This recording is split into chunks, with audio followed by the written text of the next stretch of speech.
এই ব্রিজের ভিতরে কাজ চুরি হয়েছে। ইঞ্জিনিয়ার যারা হ্যাঁ হলো আসল মুখ মাফি। ব্রিজটা ভাঙার কারণ হলো এটা যে ব্রিজটা আপনার এইভাবে কইরাইছে, সাইড দিয়া কোনো স্ল্যাব দেয় নাই, বুঝতে পারছেন? প্রকৌশলীদের উড়িয়ে আনা হয়েছিল চীন থেকে। এরপর 610 কোটি টাকা ব্যয়ে বানানো হয় নারায়ণগঞ্জের তৃতীয় শীতলক্ষ্যা সেতু। তবে এত টাকা খরচ করার পরও উদ্বোধনের মাত্র 3 বছরের মাথায় সেতুর সৈয়দপুর অংশের অ্যাপ্রোচ সড়কে একাধিক স্থানে ভাঙন সৃষ্টি হয়েছে।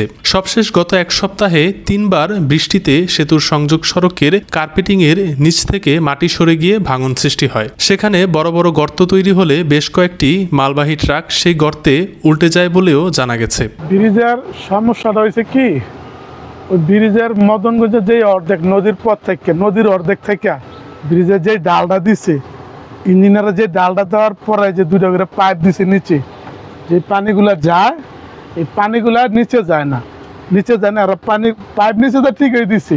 আর এইভাবে যখন পাতার লাগে 2টা পাইপ দিছে, পাইপ হচ্ছে উপরে, ওই পাইপ নিচে, পাইপের উপর নিচে পানি এই মদনগঞ্জ থেকে গইরায় করে পানি পুরো এই যে পুরো প্রেশারটা পড়ে।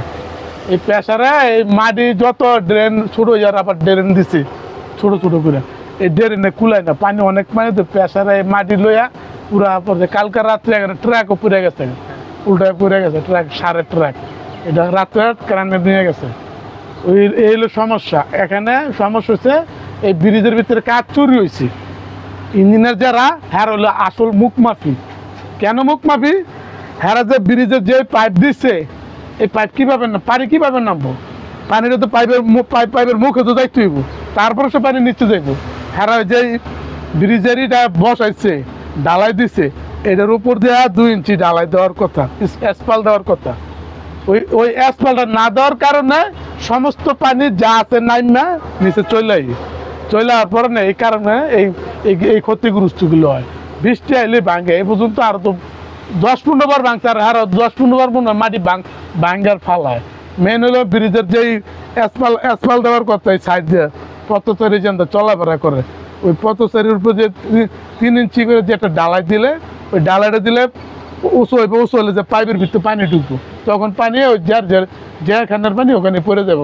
সেতুর পশ্চিম পাশে অবস্থিত সদর উপজেলার সৈয়দপুর এলাকার বাসিন্দারা অভিযোগ করে জানান, ব্রিজের বৃষ্টির পানি নামার জন্য বিশেষ ব্যবস্থা রাখা হয়নি, যার ফলে এখন বৃষ্টি হলেই সেতুর সংযোগ সড়কের নিচ থেকে বৃষ্টির পানির সাথে মাটি নিচে নেমে যাচ্ছে এবং ভাঙন সৃষ্টি হচ্ছে। অন্যদিকে সড়ক ও জনপথ অধিদপ্তর থেকে বলা হচ্ছে, পানি সরে যাওয়ার জন্য সেতুর পাশে পাইপ রাখা হয়েছিল, কিন্তু এলাকাবাসী সেই পাইপের মুখ বন্ধ করে দেওয়ায় ভেঙে যাচ্ছে সেতুর সংযোগ সড়কের বিভিন্ন স্থান। ব্রিজটা ভাঙার কারণ হলো এটা যে ব্রিজটা আপনার এইভাবে কইরাইছে, সাইড দিয়া কোনো স্ল্যাব দেয় নাই, বুঝতে পারছেন? স্ল্যাব না দেওয়ার কারণে আপনার এই বৃষ্টির পানিটা যে পুরো ব্রিজ থেকে নামে আসার পরে সব এই সাইডটাতে পানিটা বাইয়া পড়ে, সেই কারণে মাটিগুলো নরম হইয়া মাটিগুলো সরে দিতেছে, ঠিক আছে? আর এই যে গাড়িগুলা যাওয়ার সময় চাকা ডাইবা গাড়ি পোল্ট্রি খাসে পড়ে জায়গা, বুঝছেন? তো এইটা হলো গিয়ে আপনার যে যারা কাজটা করছে গাফলতির কারণে মানে এই জিনিসটা সমস্যাটা হয়েছে। এটা একমাত্র একটা সাইডে রাস্তা ড্রেন করলে এটা পোক্ত হয়ে যাবো। এটা যদি বাংলাদেশ গভর্নমেন্ট যদি এটা দায়িত্ব নেয় বা যদি এটা ফলো করে, তাহলে খুব দ্রুতভাবে এটা ক্লিয়ার হয়ে যাবো। আর না তো দ্রুতভাবে মানুষ বিভিন্নভাবে মানুষ অ্যাক্সিডেন্ট হইতেছে, গাড়ি অ্যাক্সিডেন্ট হইতেছে। আর এই যে দেখেন জলাবদ্ধ কীভাবে হয়েছে, আডু পানির উপর হয়ে যায় জলাবদ্ধ, গাড়ি যেতে পারে না, মানুষ আসতে পারে না। তো দ্রুত এটা সংস্কার করার জন্য আমার আহ্বান।